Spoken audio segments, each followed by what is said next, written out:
4 जनवरी तक इंडिया के ODI squad का अनाउंसमेंट न्यूजीलैंड सीरीज के लिए हो जाएगा और इस बार ओडीआई स्क्वाड में कुछ बड़े सवाल हैं। कुछ खिलाड़ियों को रेस्ट दिया जाएगा, कुछ प्लेयर्स को वापस आना है और उसके अलावा जो नया इंक्लूजन होने वाला है ईशान किशन का in place of Rishabh Pant पहले से चर्चा का विषय बना हुआ है। क्या होने वाला है इंडिया का प्रोबेबल स्क्वाड, हम डिस्कस करने वाले हैं इस वीडियो में।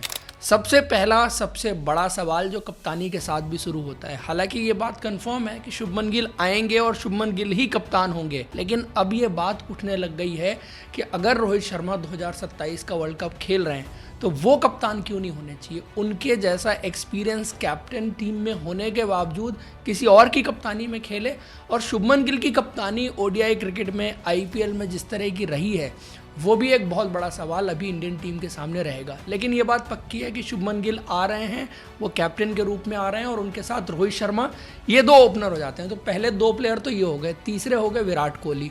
उसके बाद नंबर 4 पर श्रेयस अय्यर। फिटनेस उन्होंने हासिल कर ली है, बैटिंग उन्होंने स्टार्ट कर दी है एनसीए में, बट क्लियरेंस मिलना बाकी है।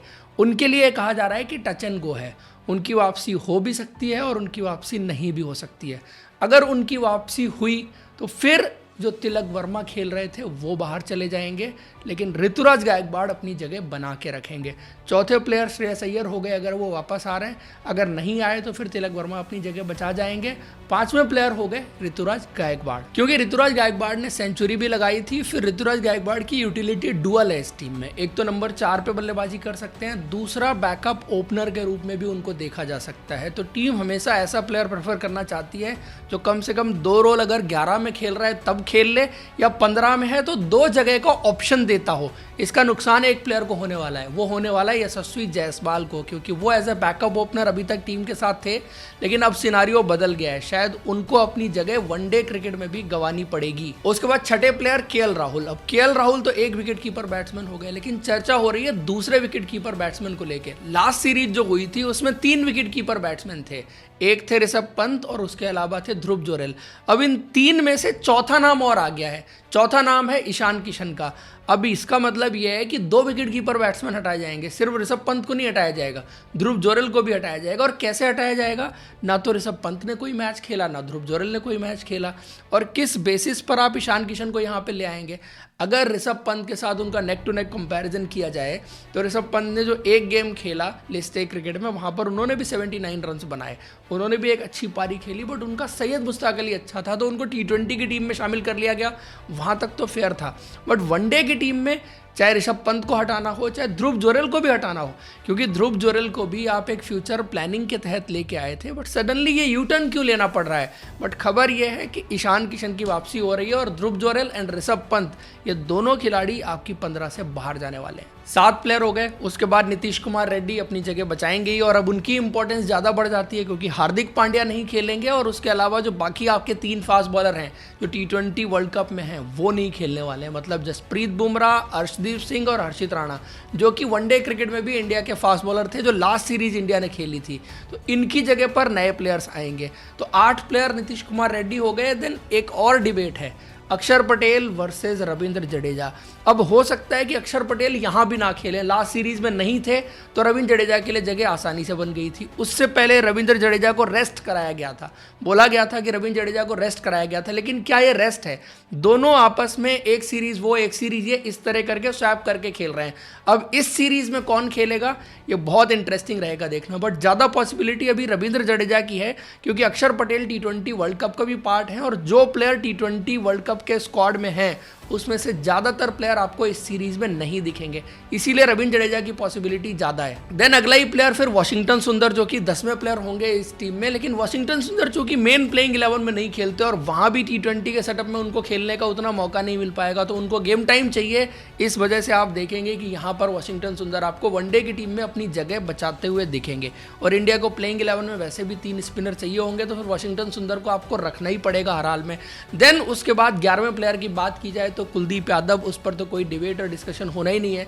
कुलदीप यादव आपके इकलौते लेग स्पिनर हैं इस स्क्वाड में। देन फास्ट बॉलर्स आपको 4 चुनने हैं या 3 चुनने हैं, क्योंकि हार्दिक पांड्या नहीं है, और जब हार्दिक पांड्या नहीं होंगे तो आपको 3 तो प्लेइंग 11 में खिलाने हैं, और जब 3 प्लेइंग 11 में खिलाने हैं तो 4 आपको कम से कम चुनने पड़ेंगे। 4 जब आप फास्ट बॉलर चुनेंगे तो आपको यशस्वी जायसवाल को फिर बाहर छोड़ना पड़ जाएगा। और यशस्वी जायसवाल जो पिछली सीरीज के लास्ट मैच में 100 भी बना चुके हैं, साथ में T20 क्रिकेट में भी अपनी बारी का इंतजार कर रहे हैं, और टीम कॉम्बिनेशन के चक्कर में उनको ही बाहर किया जाएगा। अब 4 फास्ट बॉलर्स कौन से होने वाले हैं, जिसमें सबसे पहले तो मोहम्मद सिराज वनडे क्रिकेट पहले खेले थे, फिर अब उनकी दोबारा से वापसी होगी, क्योंकि उनका यह था कि वर्कलोड मैनेजमेंट वगैरह देखा जा रहा था, तो इस वजह से उनको बीच बीच में रेस्ट दे दिया गया। लेकिन अब एक्सपीरियंस फास्ट बॉलर वो एक वापस आएंगे। एक फास्ट बॉलर जो आपके लास्ट सीरीज में भी थे प्रसिद्ध कृष्णा, वो रहेंगे, तो 2 फास्ट बॉलर तो आपके ये हो गए। तीसरा मोहम्मद शमी की वापसी हो सकती है, इसकी बहुत हद तक संभावना है। जिस तरह से उनकी सैयद मुश्ताक अली ट्रॉफी गई, जिस तरह की उनकी फिटनेस रही है, और उसके बाद जिस तरह विजय हजारे ट्रॉफी जा रही है, सब पैमानों पर मोहम्मद शमी के वापसी के पूरे चांसेस बन रहे हैं, जो शायद उनके लिए एक आखिरी अपॉर्चुनिटी हो सकती थी वनडे क्रिकेट में वापस आने की। क्योंकि वनडे के सेटअप में आपने अभी तक ऐसे गेंदबाज तैयार नहीं कर लिए हैं जो आपके वर्ल्ड कप के लिए श्योर शॉट प्लेयर हो गए हैं, इसलिए मोहम्मद शमी की यहाँ पर वापसी होती हुई दिख रही है। हो गए 14 प्लेयर।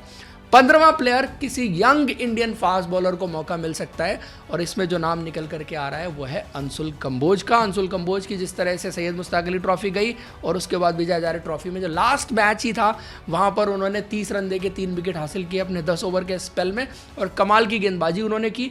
जो उनको लेकर के सवाल थे कि किस स्पेस पर ऑपरेट कर रहे थे जब इंग्लैंड में उनका डेब्यू हुआ था, वो सब सवाल उन्होंने वापस आकर के डोमेस्टिक क्रिकेट में एड्रेस कर दिया। 140 तक की पेस पर ऑपरेट करके दिखा दिया, T20 के फॉर्मेट में अच्छी गेंदबाजी करके दिखा दी, सुपर ओवर में हरियाणा की टीम को जिता दिया, और उसके बाद कंटिन्यूअसली वो अच्छे रिदम में इस वक्त पर गेंदबाजी कर रहे हैं और अच्छी पेस पर भी हिट कर रहे हैं। स्किल सेट तो आप सब अवेयर हैं उनके बारे में कि किस तरह से वो गेंदबाजी करते हैं। सो कुल मिला के ये 15 बन रही है, और इसमें जो खिलाड़ी बाहर जा रहे हैं उसमें से अनफॉर्चुनेटली यशस्वी जायसवाल को टीम कॉम्बिनेशन के चक्कर में बाहर जाना पड़ेगा, और ऋतुराज गायकवाड़ अपनी जगह बचा जाएंगे, क्योंकि उन्होंने सेंचुरी भी बनाई थी, और वो 2 जगह बल्लेबाजी कर सकते हैं, 4 नंबर भी कर सकते हैं, ओपन भी कर सकते हैं। हालांकि अगर बैकअप ओपनर देखो तो यहाँ पर ईशान किशन भी हैं, तो इसलिए और फिर उनकी जगह नहीं बनती है यशस्वी जायसवाल को। इसका भी खामियाजा कहीं ना कहीं भुगतना पड़ेगा।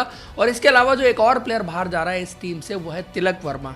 अब उनको ज़्यादा मैचेस भी नहीं मिले, और फिर उनकी जगह अब बनती भी नहीं है इस टीम में। अब इस टीम की 11 बहुत इंटरेस्टिंग रहेगी, और इसमें सबसे इंपॉर्टेंट है क्या Nitish Kumar Reddy as a 3rd fast bowler feature हो सकते हैं इंडियन स्क्वाड में, जैसे हार्दिक पांड्या हो रहे थे लास्ट सीरीज में।